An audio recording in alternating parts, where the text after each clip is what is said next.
very well. Sorry, Prabhu, I joined a few minutes late. Oh, Hare Krishna.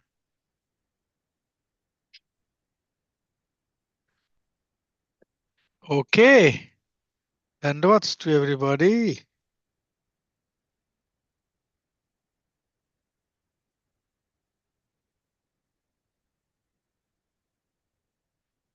Vishnu Priya Devi Dasi. So is that's your initiated name, Mataji? Are you not Nadia Devi Dasi? What is that one? Hare Yes, Krishna Haribo. Prabhuji. yes, I was about to introduce Mataji Prabhuji. So she is our new initiated devotee, realized. Hari, congratulations. She got initiated, huh? Yes, yes. Oh my God. Her name is Vishnu Priya Devi Dasi now?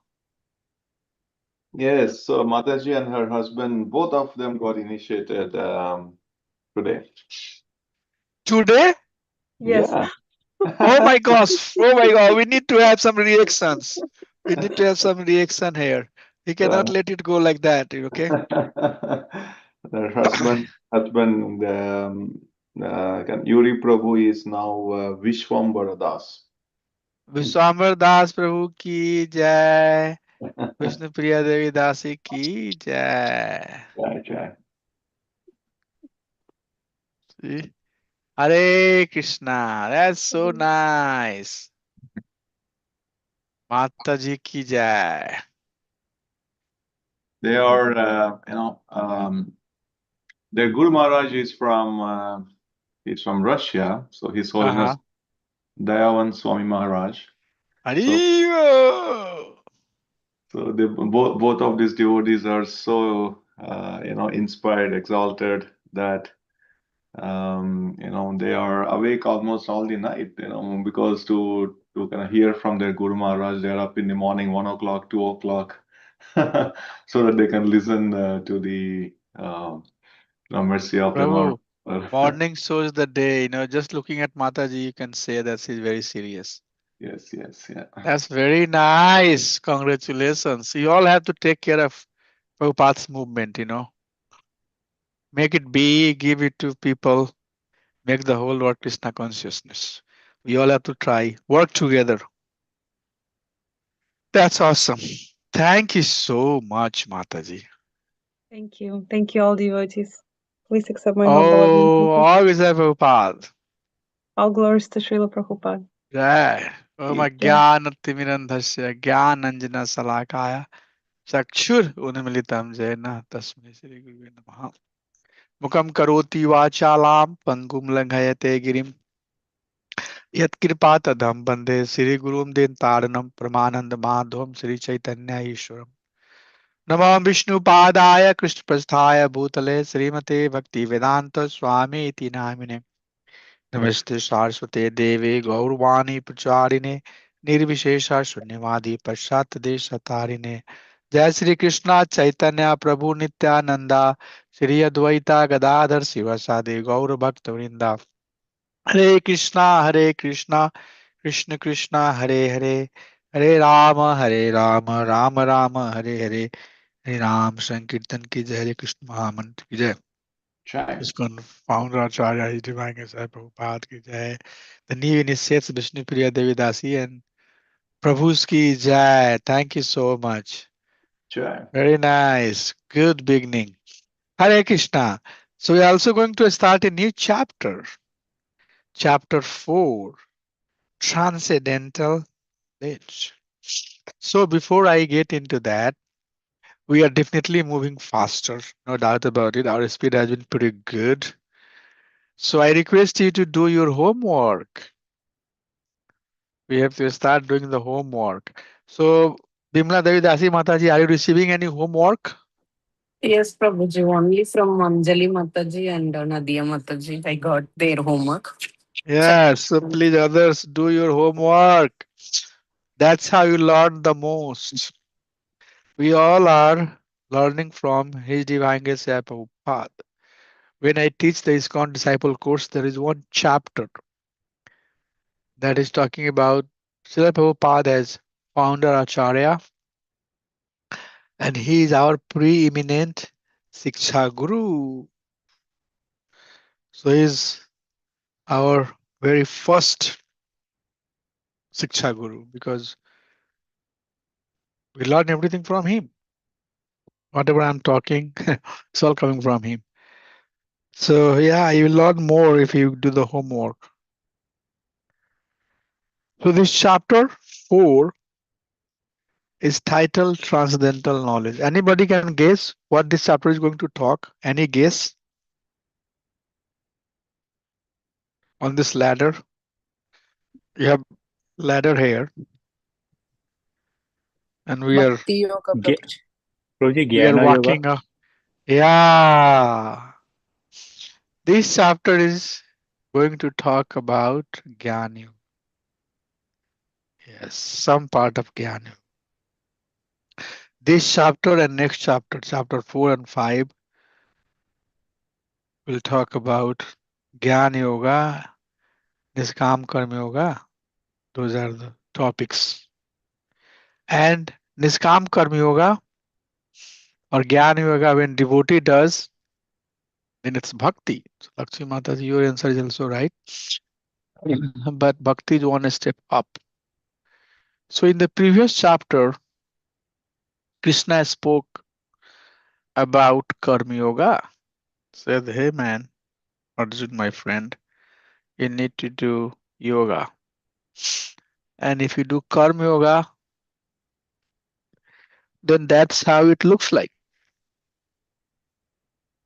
But better if you do Niskam Karma Yoga. Do the work, but don't worry for the fruits.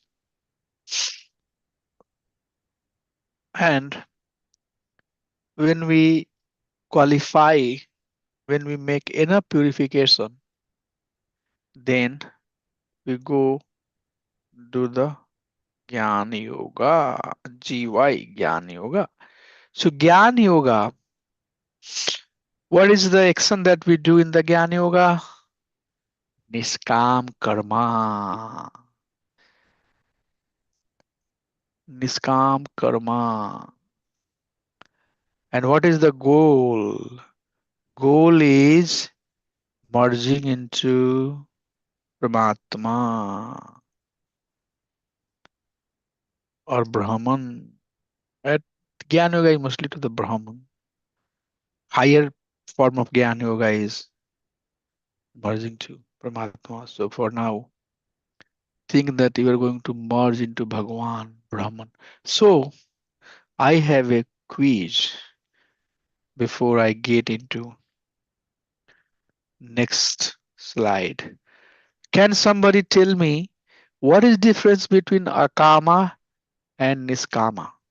Because this is very common topic where people confuses a lot. They get confused. They think that both Niskam and Akam is same. So what is difference between Niskam and Akam? Can somebody tell me? There is no right wrong answer. If you try, you get full marks. So, if I understand, Prabhuji, Akam is without fruitive action, fruitive result. But Niskam is the having the Kama with the principle that is based on the 4 asrama defined. The that is what is the Niskam Yoga. But Akam is without any kind of attachment to the result. Yeah. Okay, so Akam is without attachment to the result. Then what is Niskam? Niskam is following the principle like a 4 Varnashram principle. If I am Sudra, based on the divisions, I need to follow the principle that is defined. And then what is the goal? Is there any return? Any? The return is to get into Bhakti Yoga for sure. Further, get into the Akam. We need to get into the Akam. Niskam to So which Akam. one you think is Akama is superior or Niskama is superior in your opinion? The way you define sounds like Akama is superior, if I understand correctly. Right. Akama is superior, but having into the Grihastha ashram, Okay, so that's why I wanted to ask this question, because people normally get confused. Akam sarva kamava moksha kama udhardihi. And what is this niskam then? Okay, thank you, Prabhu, for trying. Who is next? Thank you. Same Satya Prabhu, here. you got full score. What is niskam and akam? Prabhu, I think kind of agree there. But what I remember from the senior devotee saying is in Sanskrit, if you put a before anything, then that kind of negates that. So in that case, the akama means it negates all the karma. So it kind of nullifies all the karmic reactions. When we do service for Krishna, that becomes akama. In anything transcendental in nature is akama. That means it's not in the materialistic mode. That activity is not considered materialistic anymore. And nishkama is it may be still be materialistic, but we're not expecting any fruits from that activity. Okay, so I'll keep on hearing the definition. What is the difference between niskam and akam? Anjan Prabhu, you want to try?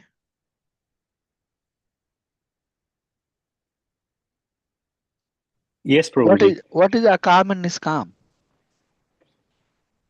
So, akarma is basically And without. now you are saying akarma.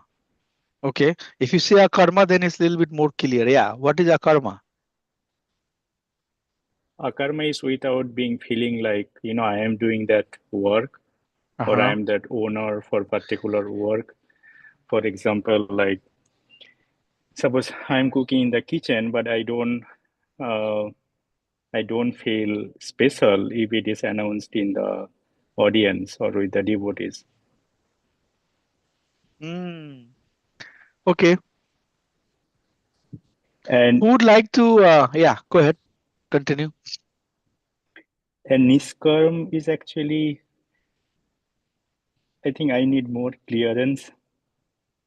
So Niskarm also like is kind of without hoping for any result. You just do it from your heart. But I think goal for Niskarm is higher than the Akarma, because Niskarma, your ultimate goal is like, highest for Jnana Yoga, which is kind of, to get association or to achieve the Paramatma.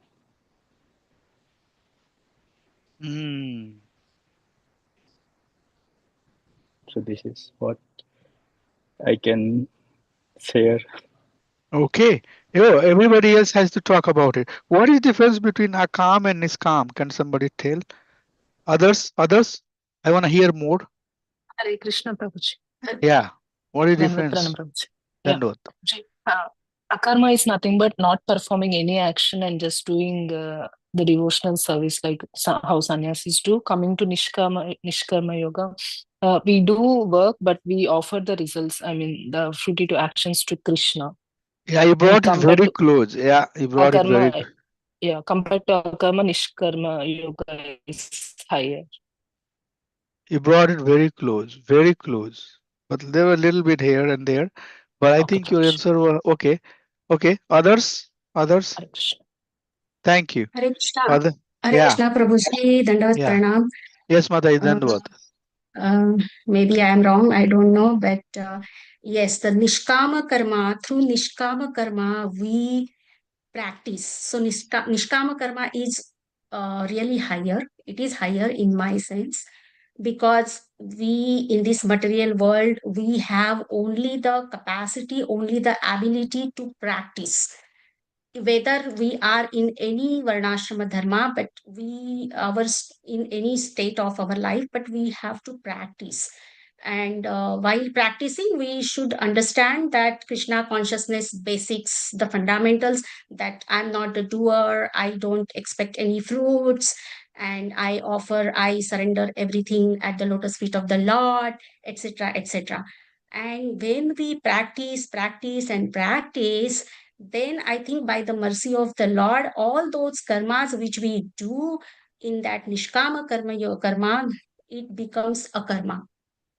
finally it becomes a karma. It means those we will not get any reactions to those activities, because anyways we are going to do some, we will have some faults while we are acting in this material world by the three modes of nature, but those all faults, all those shortcomings will be forgiven by Lord Sri Krishna, since he is very merciful, and then all that karma will become a karma. Hmm. I don't know, maybe I'm wrong. So you are saying that just- akam is the prescribed duty where we don't have reaction? I mean, akama will become automatically, nishkama karma will become akarma. So that When means we, niskam karma proceeds to akarma? yes, that's what. That's what. Niskam karma, by the way, is very higher stage. Okay. In fact, Krishna in 3rd chapter is saying that the O Arjun perform the Niskam karma yoga, and then Niskam karma yoga there is said as Buddhi yoga. So Niskam karma yoga is not ordinary thing. So Niskam karma yoga, if you are at the Niskam karma yoga, you are at the very higher stage. In fact, in bhakti, the karma yoga that we do is Niskam karma yoga. So you have to say that Niskam karma yoga is very high. Nothing is, a karma is not higher than Niskam karma yoga. But but definition that you gave is good. I can see that. See, I can see some confusion. You all have some understanding, but you're not able to differentiate the terms very nicely. Who would like to try that? Prescribed duty versus not prescribed duty. Like akam is not prescribed duty, and niskam is a prescribed duty. Yeah, you came very close. Yes. Yes. So you saw that slide there. Yes. Okay. So this will be questions that we have to keep on understanding. Okay. Keep on talking about it. But let's see this one here. This term should be very clear. Okay. So lowest form of life is animal life, right? And what happens with animal life? There is no regulation. So unregulated sense gratification. That's the lowest and lowest and lowest of the lowest. We don't want to be that. Slightly higher than that is Karma Kanda, where there are prominently sense gratification. Okay. But that sense gratification has some degree of regulations. But it's mostly sense gratification. Okay. And in the Karma Kanda stage, you are not forced to follow the Varna and ashram. Please, make a note, understand this thing very clearly. In Karma Kanda stage, you are hodgepodge, you are doing anything, whatever you like to do. But there is some some regulation. For example, if you go to the holy places, you eat meat, but if you go to holy places, don't eat meat. Something like that, Some regulations are there. Okay. But both of these Karma Kanda and Pasvik life, these two are living like animal. These two are prohibited. These are below standard. We don't want to be karmakandi. We don't want to live like, for sure, we don't live like animal, but we don't want to be karmakandi also. So we have to start giving some regulations to our life. Okay. So from there, your yoga cycle begins. Yoga ladder begins. So very first step on that yoga ladder is Karma Yoga. Okay. And Karma Yoga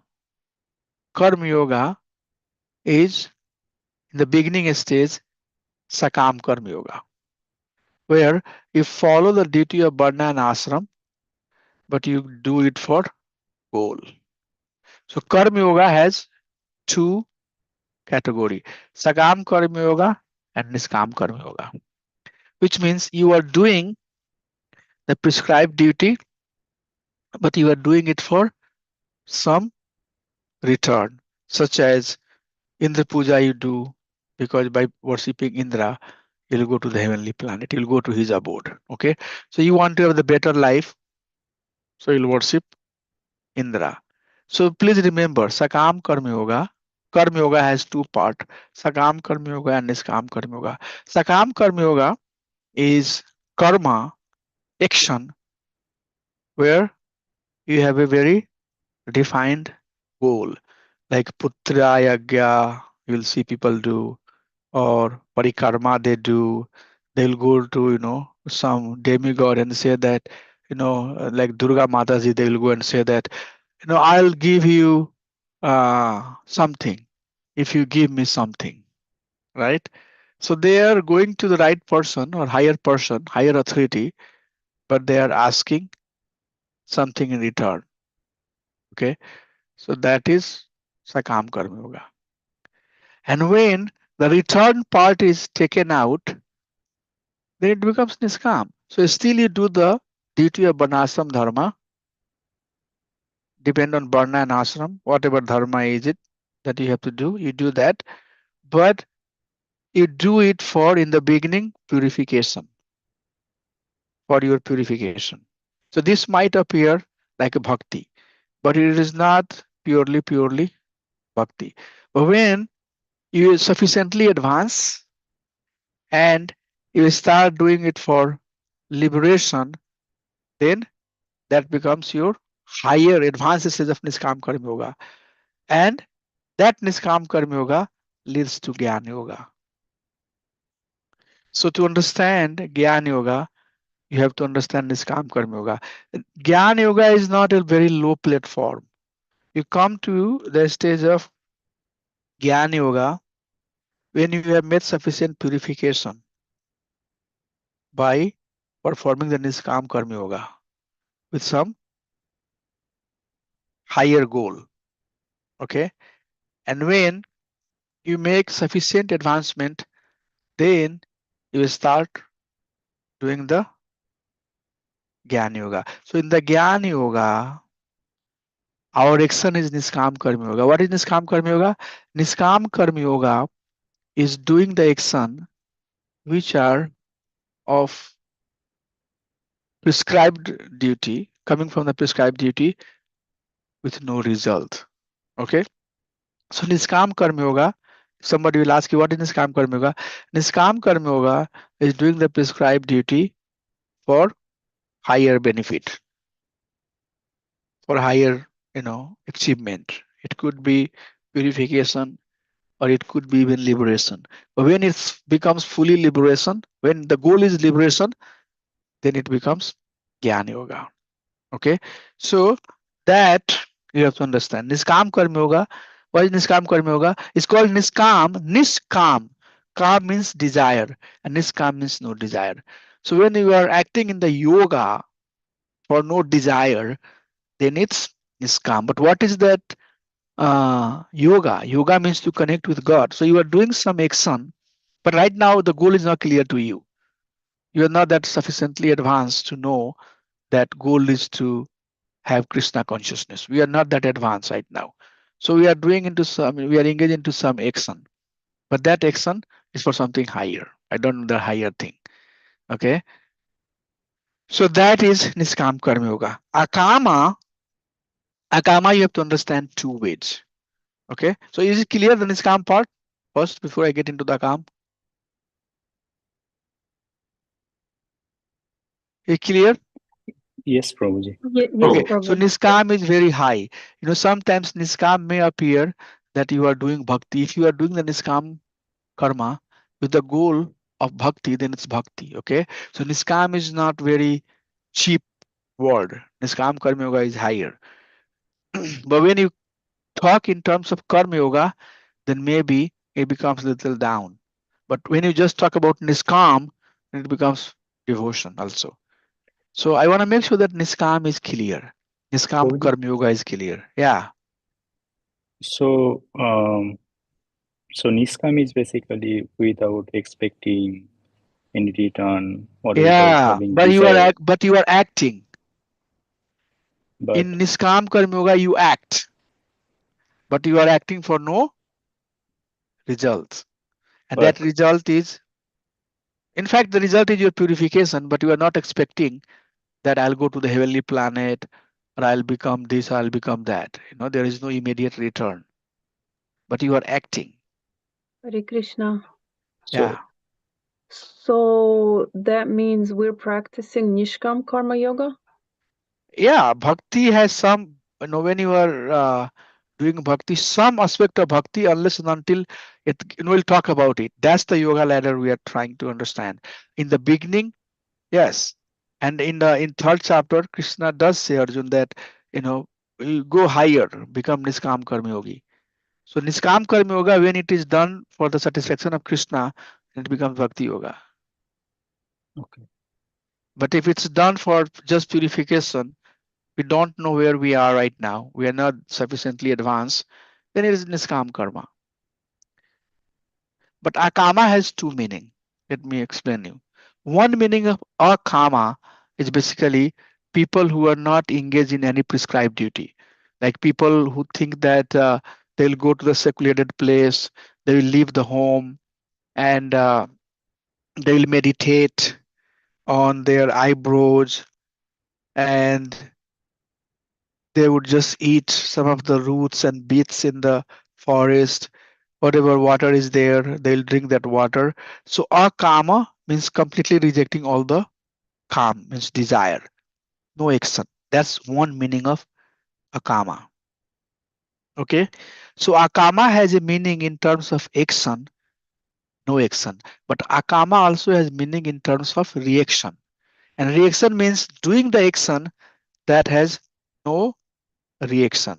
So when you are doing some action and that action is for satisfaction of Supreme Personality of Godhead, then although you are acting, but there is no reaction to that action because you are not acting for sense gratification.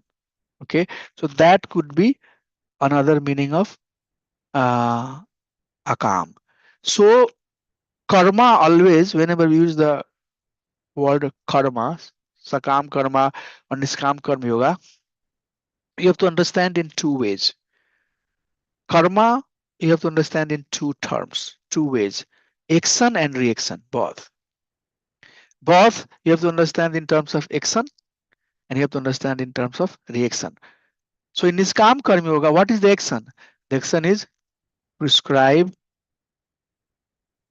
duty of Varnashram. What is the reaction? The reaction is that we are doing it for purification and we don't know. We are in a pause state. We are not very clear. If you are doing it bhakti, then there is no reaction to it. But you might be doing some prescribed duty as in Niskam Karma Yogi, not knowing the goal, then that gray area little bit, that's why we have broken it down into two categories: Karma Yoga, Niskam Karma Yoga 1 and Niskam Karma Yoga 2. So when transition happens from Niskam Karma Yoga 1 to Niskam Karma Yoga 2, there is some stage where you are not sure, exactly who is the goal. But once your goal become very clear to you, that I'm doing it for bhakti. Like for example, devotee, when they are cooking in the kitchen, they are acting, but that's called Niskam Karma Yoga. Because while you are cooking, you might end up having some insect dying or some other, living entity getting killed, but you are not getting the reaction of that. Okay, so that part, the reaction where you are not being punished for, becomes akama. So again, I'm going to whole thing summarize for you to understand. Niskam means action of varna and ashram with no immediate return. That's all. That's all. Niskam means acting. We are acting, but we don't have any immediate return. That's all. Just put it like there.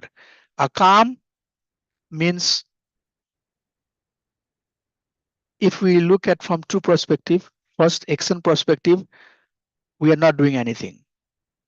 We are just going to the secluded place in the forest, living on the bank of a river, meditating, and we're not doing any action. We don't believe in action now. we are akami. Akam sarva kamova. We have, we just have no action. Or another meaning of akam is acting in such action which are not going to cause reaction. Technically, just understand only this part, and the details of that will come later as we go along. Okay, so I'm again going to repeat. Niskam Karma Yoga means acting in the duties of Varna and Ashram with no result. Just leave it there. Akam has two meaning. The first meaning, from the action perspective, we are not doing anything. From the reaction perspective, we are engaging in those actions which are not going to cause reaction. That is akam. Now, what is the relation between akam and niskam? We'll have to little bit understand the philosophy to differentiate. So we'll try to basically talk that later. But for now, let's have the definitions very clear. Yes, Prabhu, you were saying something. So one question, Prabhuji. So, like Uttamadhikari, right?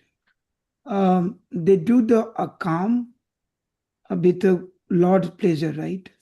So that should be the higher than the niskam in terms of. I don't know where you have you read it somewhere that Uttamadhikari is akami. I'm just thinking through, no problem. No, yeah. So you would not read anywhere. So don't bring that. Don't confuse yourself. Uttamadhikari will not be akami. Uttamadhikari is akami in terms of action, or niskami in terms of action. Uttamadhikari is completely, they are the bhakta. Their action is angaja bhakti. You see here, angaja bhakti. Right. Sarnam Kirtanam Vishnu Smarnam Pad Sevanam Vachanam Bandhanam Dasam Sakhyam Atma Nivedan. They are, so Uttamadhikari is not basically on the Kama Niskama platform. Uttamadhikari is always hearing about Krishna, talking about Krishna, Sarnam Kirtanam, this 9 anga or 64 angas of bhakti. They follow the angas of bhakti, limbs of bhakti. They are beyond. Traigunya Vesaya Veda, Nesragunya Bhavarjuna, they are beyond. That's why we have to understand. So Uttamadhikari is beyond of this akama niskama part. Okay, Prabhuji? So the action for the God Lord's pleasure, that where Yeah. That's called Bhakti Yoga.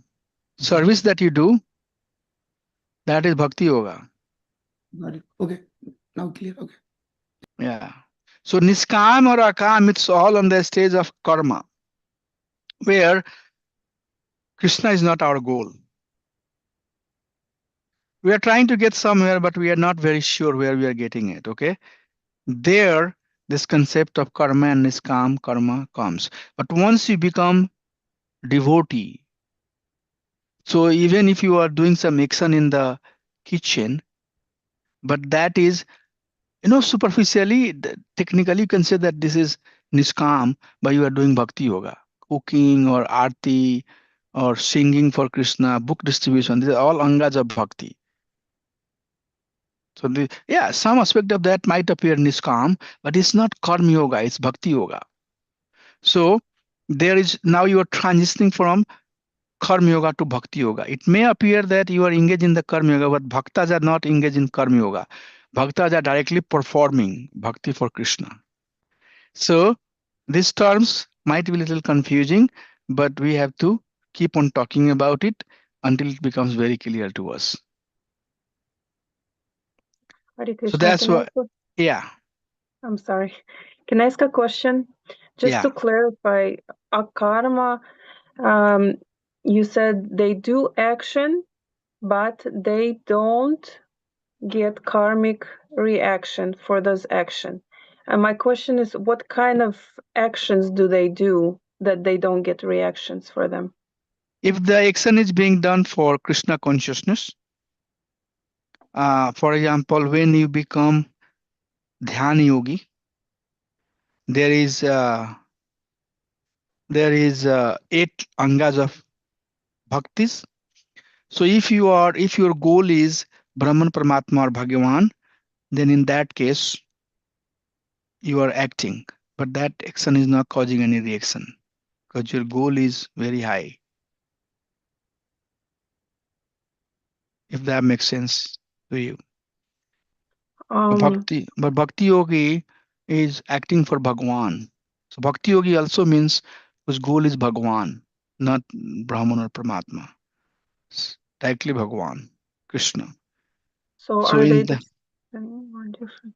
please continue. So are they're kind of same? Akarma yoga and Yeah, bhakti it might yoga? appear a little bit same. Yeah, might. That's why I was bringing this. Yeah, it might appear a little bit similarity, but if your understanding is clear, then you would not see. You understand why this similarity. Yes, but it might appear a little bit similar. Yes. So in Bhakti Yogi, Bhakta were doing some action and there is no reaction, it might appear as akama as per the definition, but it's not akama. It's Bhakti Yoga.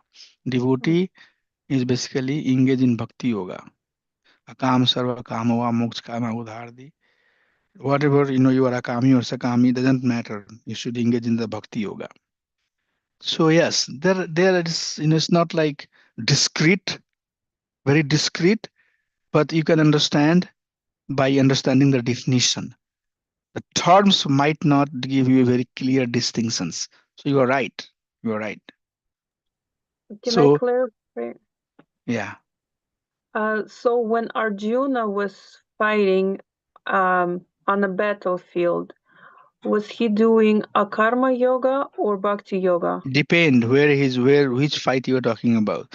In The the very beginning, Kurukshetra. in the very beginning of the fight, second chapter of the fight, when Krishna is teaching him, third chapter of the fight, seventh chapter of the fight, he fought. He was in the battlefield all the way. First, second, third, fourth, fifth, seventh chapter. That's what this transformation that Krishna is teaching him. That's transformation we are going through Arjun. So in the uh, third chapter, he's he's listening about Karma Yoga. Krishna is helping him understand why you are caught into this family thing. That this is me and this is me, mine, and all of that. Leave all of that and act for me. So there, this Niskam Karma Yoga is defined as Bhakti Yoga. When you act for Krishna, then it's Bhakti Yoga. But the same Arjun, when he is in 7th and 8th chapter, now he is completely on the stage of Bhakti Yoga. So the fight, when he fought in the 18th chapter, Karisaya Vachanam Toyam, pure devotee, by the way. So it's like that. Indra Sundari Mataji, did help you? So Arjuna, again, I don't know how much I should share with you. Bhagavad Gita has 700 verses, and none of these verses, or the verses which are only talking about the pure devotion, applies to Arjun.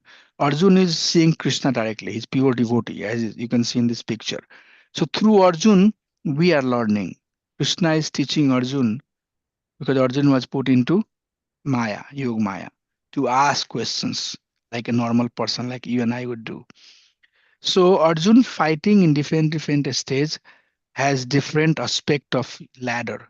But once he became completely uh, enlightened, which he was, just wanted to, for example, then his fighting was Bhakti Yoga. Although he fought, it was Bhakti Yoga. Okay, what is next? Somebody is asking something? I was asking Prabhuji. So bhakti is in all places. I could see that. It's just that quality or no, quantity wise less. Yeah, yep. So bhakti is now, yes, you got it. So that's another way to see that. Yes, Prabhu, thank you. So bhakti is little bit in the Karma Yoga also. Bhakti is little bit in the Niskam Karma Yoga also. Bhakti is little bit in the Astanga Yoga also. But the quantity is less. Once you get into the Bhakti Yoga stage, then you are completely doing the bhakti. Yes. So that's why these confusions are coming, but we have to discuss about it. Otherwise, you will use the term niskam, sakam, akam thousands of the time. You'll coin the term like left and right, and you yourself are not convinced. What is the meaning? What exactly I'm trying to say? So it's very important that we understand the proper terminology and its meaning. so that when we are using it, we use for the right purpose. And if there is some overlap, you should be able to explain. So we'll keep on talking. Thank you. So this chapter, transcendental Sorry, knowledge. Prabhuji. Yeah. Hare Krishna. Sorry, Prabhuji. It means the Bhakti Yoga means the pure Bhakti Yoga, or the full Bhakti Yoga means the complete surrender, or the complete completely dependent on Krishna, complete surrender. Yeah. So in Bhakti Yoga, we follow the angas of Bhakti. So right now, are we doing Karma Yoga, Niskam Karma Yoga, or Bhakti Yoga? What we are doing right now? I Can think somebody answer? we are doing everything actually. Mix of everything, little. Yeah, but we are mostly doing Bhakti Yoga. Savanam Kirtan, we are hearing about Vishnu. But So this we is want Bhakti. results. What is the result? I Certificate? want to pass. Yeah, yeah. That's that's definitely there. But this is Bhakti Yoga. Right now, what we are doing is performing Bhakti. We are hearing Krishna's words. Saranam Kirtanam, A, B, C, D, B books. We are reading books, Prabhupada's Bhakti Shastri, we are reading the Shastra that talks about Bhakti. So this is purely devotional service. Yes, there are some Mataji said that I want to get the certificate, this and that, for sure. But right now the communication is mostly on the Bhakti platform. It's not Niskam, it's not Sakam, it's not Akam. We are acting. How can it be Akam? Okay. So transcendental, this chapter Prabhupada is very Prabhuji, sorry, can I ask one? yeah. So Akama Karma Yoga can also be part of Varnasrama duties. Karma Yoga Right. definitely is part of the Varnashram duty. Akama also, it depends how you take it. I mean, one I can think like, sannyas, Huh? like Akama Karma Yoga. If anyone takes sannyas, go to jungle, go to forest, and Yeah. he doesn't do any activity, even if he does any activity that is not for sense gratification. So, I mean, you emphasize like Sakam and Niskam is part of the Varnasrama prescribed duties, but Akama also can be Varnasrama duties, right?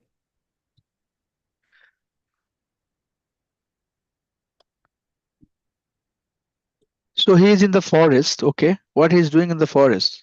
He has taken sannyas. Yeah, maybe he is doing some sadhana. So what he's doing?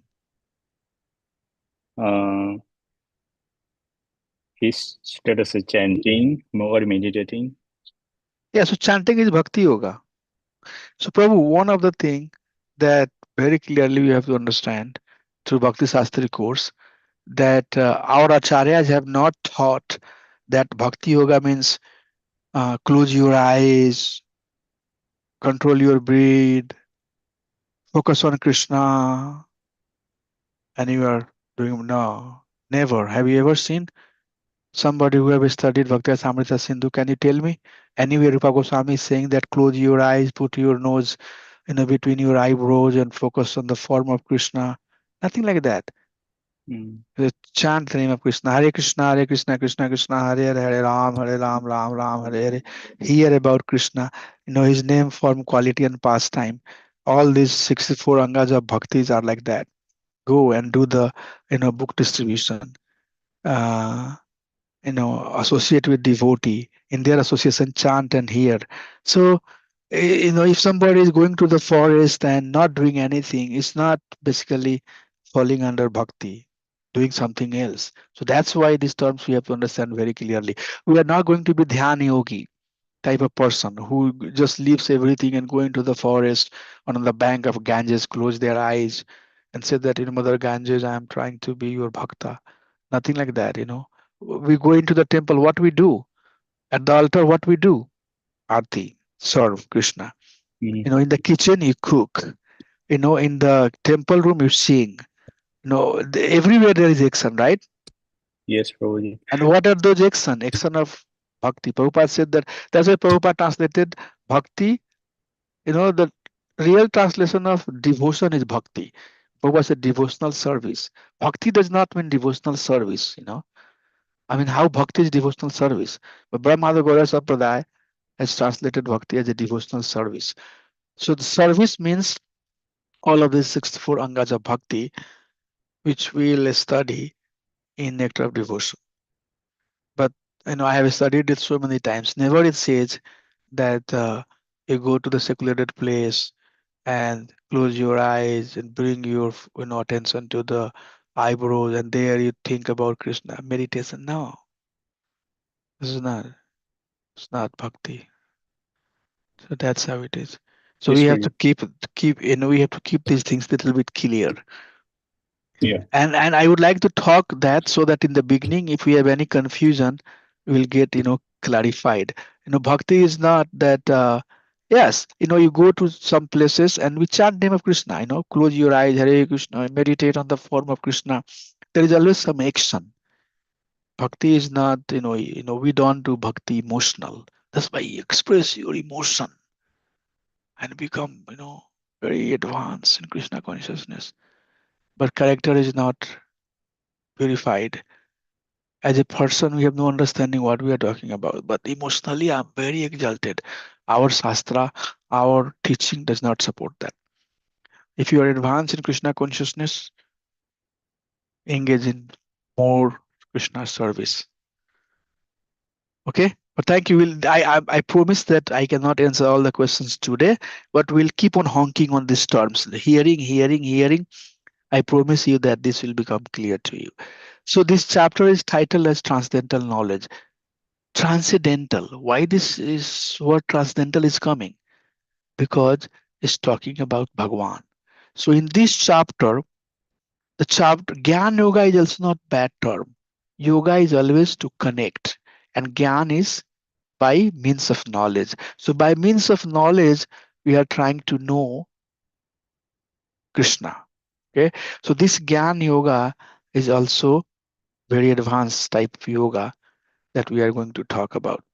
So in this chapter, Krishna talks about first the process of knowledge. He says that the process of knowledge is that it should be received in disciplic succession. And then Krishna says that sometimes this lineage gets broken. I'm just giving you very concise format. Sometimes this lineage get broken, then I come. Then I come and I give this knowledge. So the purpose of Krishna coming is giving the knowledge about himself. When whenever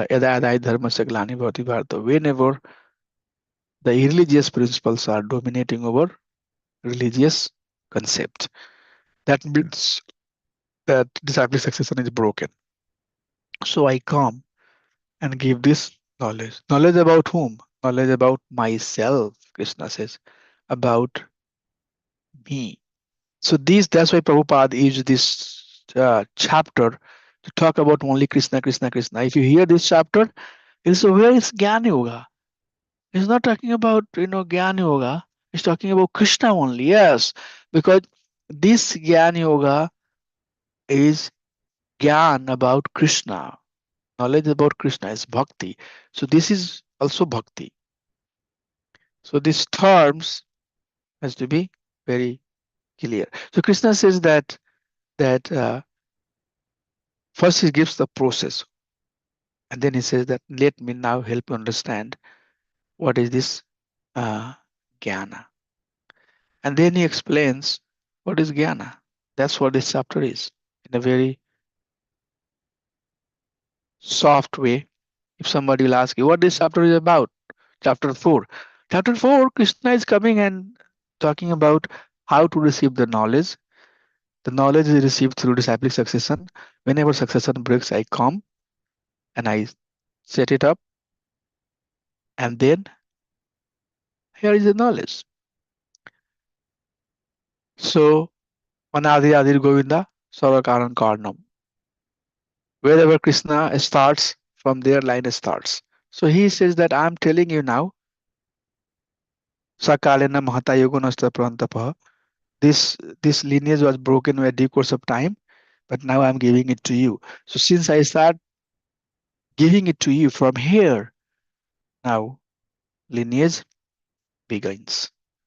So that's the very gist of this chapter. This chapter, Krishna is talking about himself.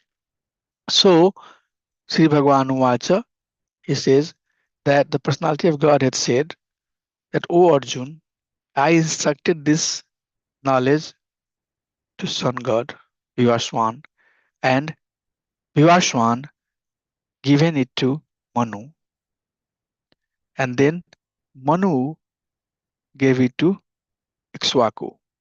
But it's been so old. It's been some time. I did that 5,000 years ago, and there is no disciplic succession. So now let me start from here. Evam parampara praptam, evam rajarishva vidhu, sakalena mahata yuganasta prantapa. With due course of time, this lineage was broken. So here is the thing. You can see Krishna is very personally giving us the instruction that that's how you should receive the knowledge. Like as I'm giving it to you, you should be getting it to somebody who is knower of the truth. Tadvidhi panipatina, Krishna says panipasana sunya, tichantite jnanam, jnana is tattva darsana. Go to that person. Go to that person. Parikshit Maharaj would have just read Srimad Bhagavatam. He went to Sukadeva Goswami. Go to that person. Since he knows the truth, he will tell you the truth. So Krishna personally is knower of all the truth. He is giving the truth. But the very important point, this verse from here until 14th, are very important verses, extremely powerful verses. This verse you can talk on Janmashtami. I give Janmashtami class on this verse, Bhagavad Gita. And I connect that what's the purpose of Krishna's appearance. So then here Krishna says, but please remember, he says, this knowledge cannot be understood by everybody. He says, Bhaktyo asime shakhacheti rahasyam yetad uttamam. This is very higher transcendental knowledge. Okay, so not everybody can understand it, but you can understand. Why? Because you are my bhakta and you are my shakha. So, my dear devotees, I have heard so many explanations of Bhagavad Gita. One lady, she was telling me that Krishna is a guru. Krishna is guru. And Arjuna is ordinary human being. And battlefield is this material world. Nothing to do with the Bhagavan. We don't read Bhagavad Gita like that. We say Krishna is Bhagavan, Sarvakaran Karnam, Arjun is Arjun, and battlefield is battlefield. When Krishna is saying Aham Sarvasva Prabhava, it's Krishna saying. There is no other. That's why it's as it is. If you remember the 10 points that we talked in as it is. So Krishna says that you can understand because you are my bhakta and you are my friend. Shraddha is very important. If one does not have faith in Krishna, they give definitions like that. That Krishna is guru. When Krishna says aham, then Brahmanvadi will say, you know what this aham? Krishna is saying that aham, Brahman. Nahi jnanena sadrisam pavitram uddamam. When Krishna says that there is nothing superior than jnana, then Brahmanvadi will say, got it. Got it. Krishna is saying that there is nothing higher than jnana. But Krishna is saying, jnana about me. There is nothing superior than jnana about me. So there are different explanation. But as a bhakta yogi, we understand the explanation as given by our acharyas, that Krishna is Bhagwan, and when Krishna says Aham, he's talking about himself. He's not talking about Paramatma. He's not talking about Guru. He's not sent by Paramatma to be the Guru for Arjuna. None of those are our explanation. Our explanation is that, my dear Lord, you are Supreme Personality of Godhead, and when you are saying what you are saying is what you are saying, and Kadisaya Bachitam Toyam. Whatever you are saying, we'll try to understand that. So people who do not have faith in Krishna, they would not understand this. Bhakti Sastra course is not for them. The things that I tell here, I would not tell them, because they would say, "Ooh, what you are talking about? I don't believe in what you," and then they will challenge me. They'll say, "You say Krishna is source of everything, but science says that microbe is source of everything. Everything has come through the process of evolution. The time everything has evolved. So we have to have faith." Rupa Goswami, Vishwanath Chakravarti Thakur also says, Atho Shraddha. Shraddha has to be there. If there is no Shraddha, then nothing can be built. So we are here together every Saturday coming and studying Bhagavatam or Bhagavad Gita, Bhakti Sastra, because we have Shraddha, we have faith. We are thinking that together in our association we'll learn higher thing. We'll get better. Right? So Shraddha has to be there. Then Krishna starts telling about himself. He will tell about himself. So what he says, Sri Bhagwan Vacha, Bahuani me Vyatitani, Janmani Tava Arjuna, Tani Ahameda Sarvani, Natam Betha Parantapa. So Bahuani, you know that, right? Many birth. Janmani, Bahuni, Janmani. I have witnessed you taking multiple births. And I also come, Yada Yada in Dharma say, I also come. I take birth. Sometimes I come as Varaha, sometimes I come as Narsima, sometimes I come as Kurma, sometimes I come as Matasya. And you also come. But the difference is that Na Tvam Beta Purantapaha. Beta means to know. Beta. Betaha.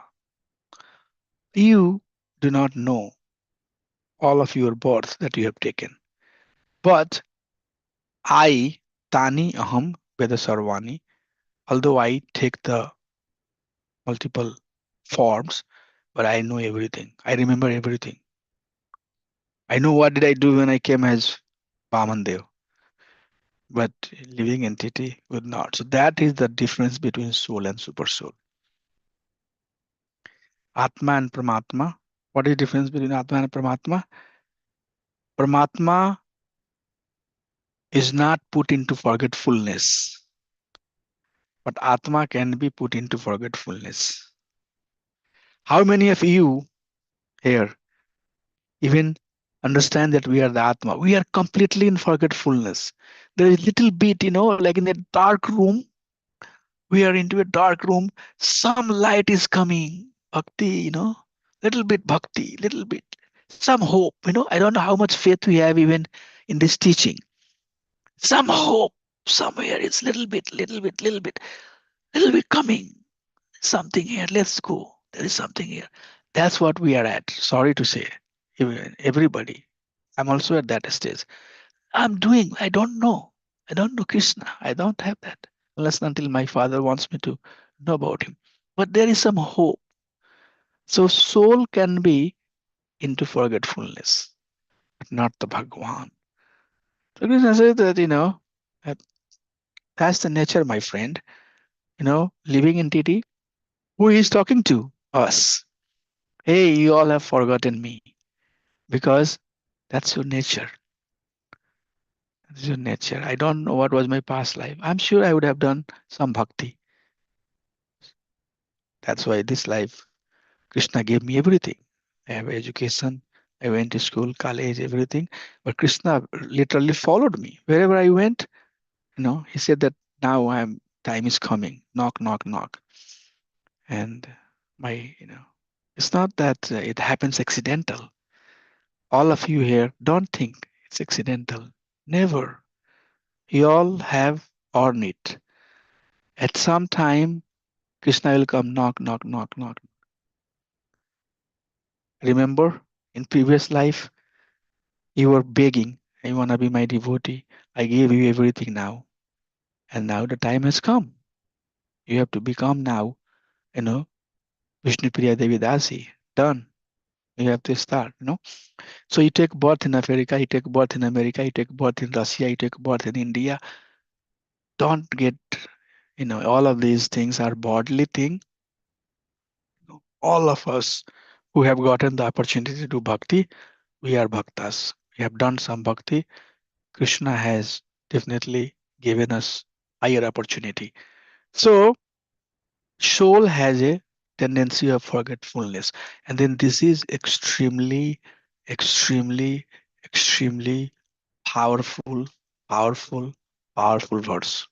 Verse number 4-6 is very powerful. One of the, although it's not the Charam verse in the Bhagavad Gita, but one of the extremely powerful verse that talks a lot about Krishna. So Krishna says, Ajoapi san anvaya, and maybe I'll pull out a different presentation to explain that verse. Ajoapi san avayatma bhutanamishwaropi san prakritim swam adhisthaya sambhavami atmayaya. Ajoapi san, ajoapi san, ajoapi.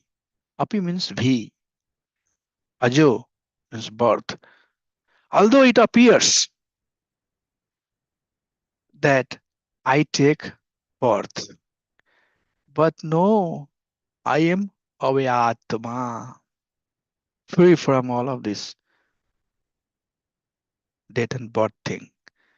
So when I go from one phase to other phase, it's not like that I have taken birth like you do. Okay?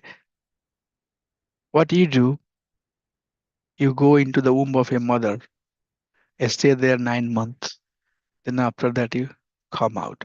I do not do that. So your body is basically, when it meet death, everything deteriorates.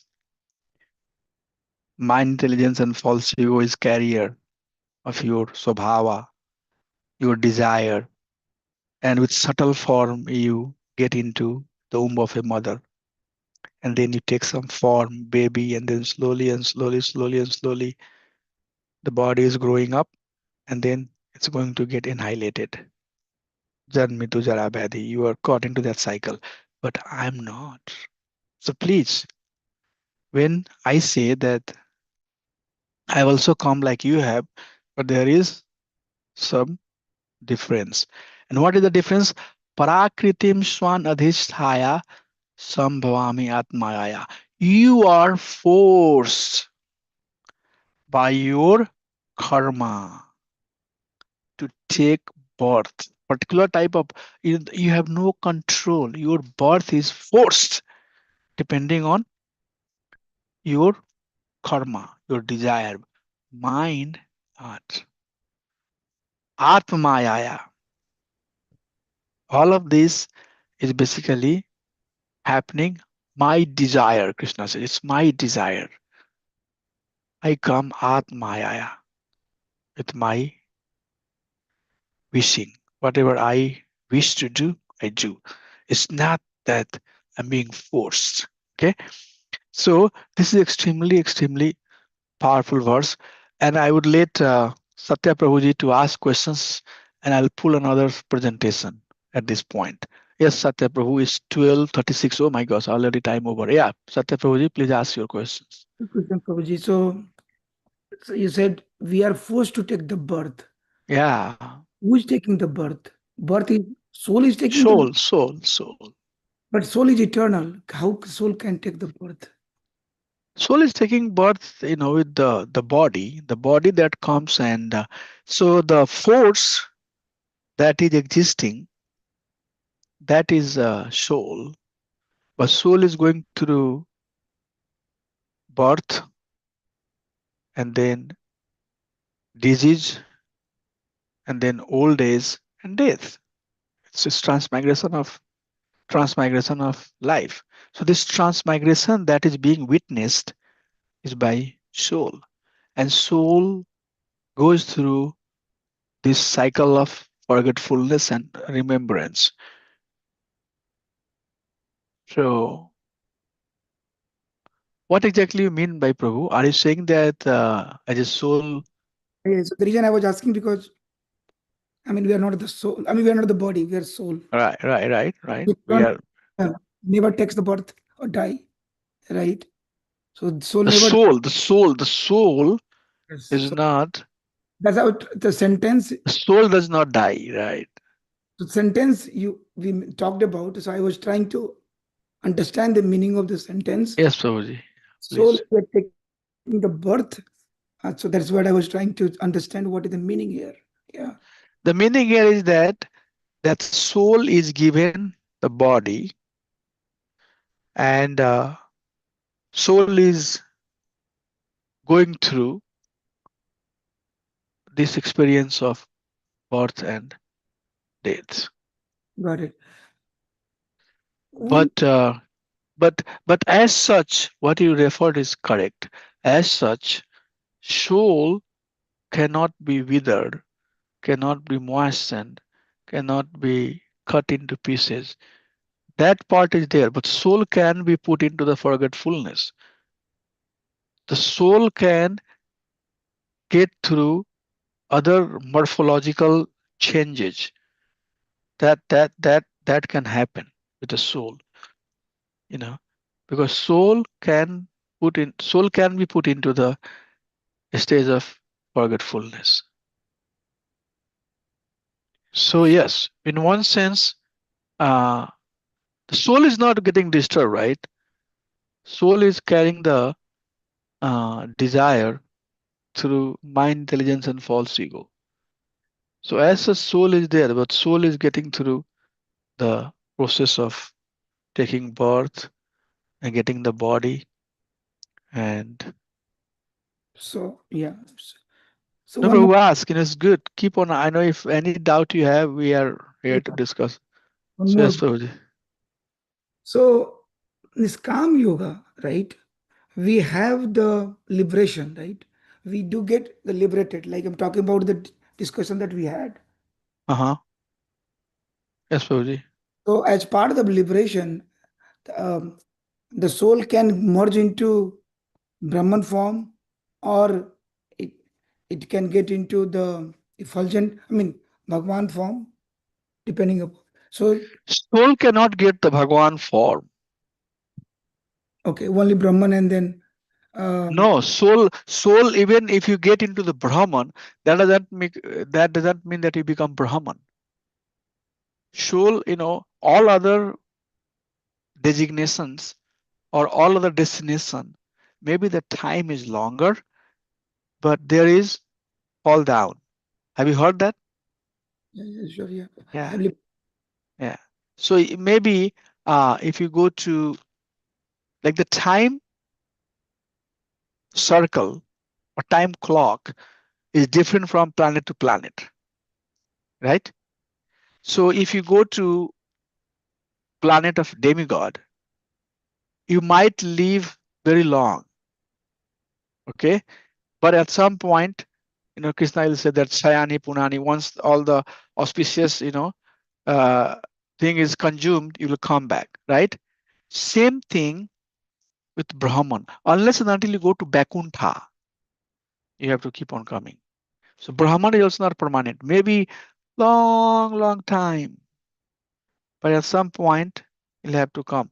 If you go to Vaikuntha planet through Mukti, which is Salokya, Samipya, Sar Srishti, then you will stay. In Vaikuntha, in the planet of Vishnu, you will stay with Lord Vishnu. As his, depending on how you have aspired for your liberation, That way you will stay in the planet of Vishnu. But Bhakta does not become Bhagwan. Bhakta becomes associates. Once you are liberated, once you get your Siddha Swarupa, original identity, then you will have 4-armed form. You will go back to Golok Vrindavan and you will be devotee of Krishna there. You will become associate of Srimati Radharani. And then Radharani will help you, tell you that, this is because Radharani is serving Krishna. So all of, the associates serving Krishna through Radharani. So we don't become Bhagwan. We become servants of Bhagwan and we achieve our Siddha Swarupa, original identity. Jiva Swarup, Haya, Nitera Krishna Das. Eternally we are devotee of Krishna. But right now we are not. So we don't become Bhagwan or by even merging into the Brahman. Brahman definitely will not make you Bhagwan.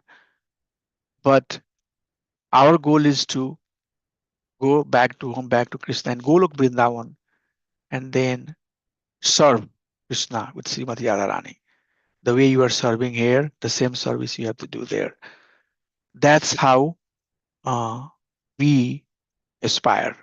That's your destination, by the way, that going back and doing more service.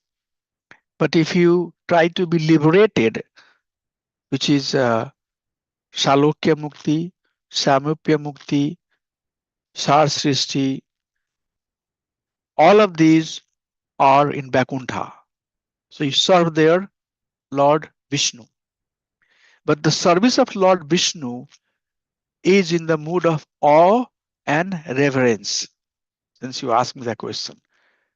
For example, master has to be served by the servant. So servant has some responsibility for the master. Okay. So same Krishna in the Vaikuntha is in the Aishwarya Bhav. And Aishwarya Bhav means everybody be ready, king is coming, They show that in the Mahabharata serial. Right? Vishwatama is coming, everybody will be silent, Lord Vishwatama, like awe and reverence. Right?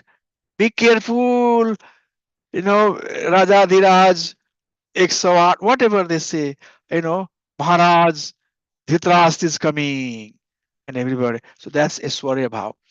But in Golok Vrindavan, Madhurya Bhav, everybody is in the loving relationship with Krishna. Krishna is beloved, is the object of our love, and you are loving Krishna. What can I do to please him? What can I cook so that he will love it? That's the Bhav. We don't worship in the mode of Aishwarya. Okay, Prabhu? So that's how it is. But thank you. You ask a tough question, so I had to a little bit talk more. Anything else?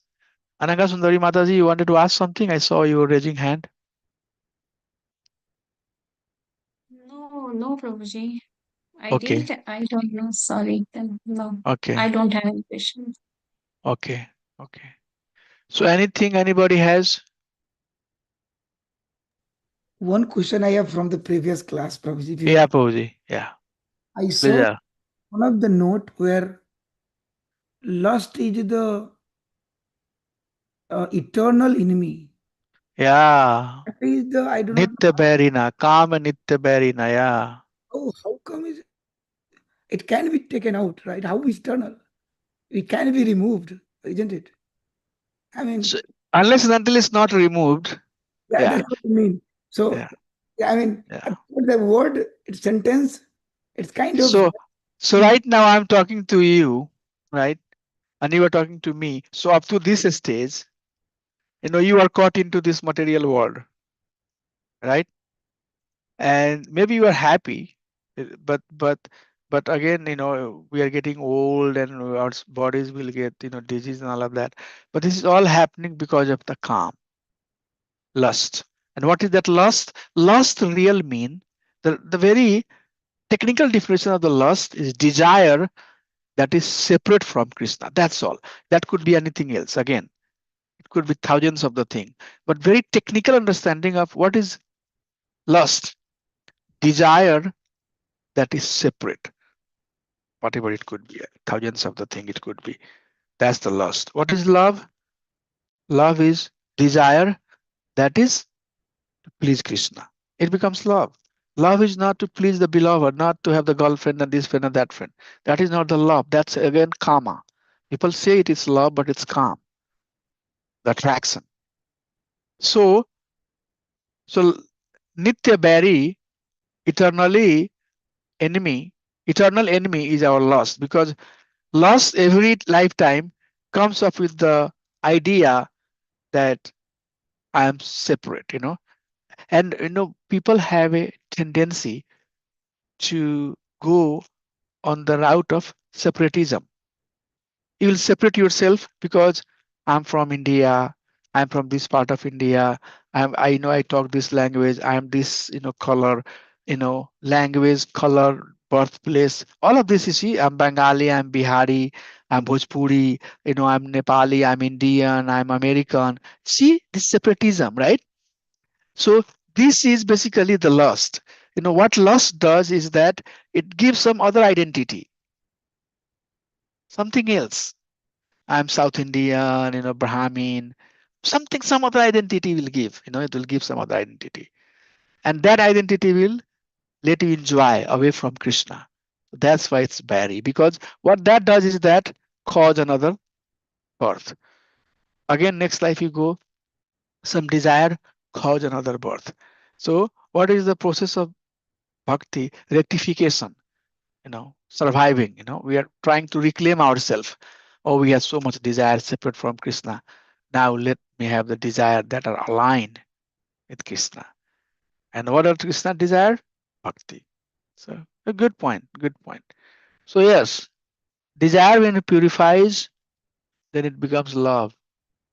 Desire when it's impure, it becomes karma. Thank you. Prabhu, you were asking a lot of good things and you were learning a lot. Thank you so much. Appreciate that. We have to understand, this is not that we don't have to know these things, Sometimes people say, why we have to do Bhakti Sastri? I said, because Prabhupada said that we should do. What we are talking is Bhakti, it's not Gyan.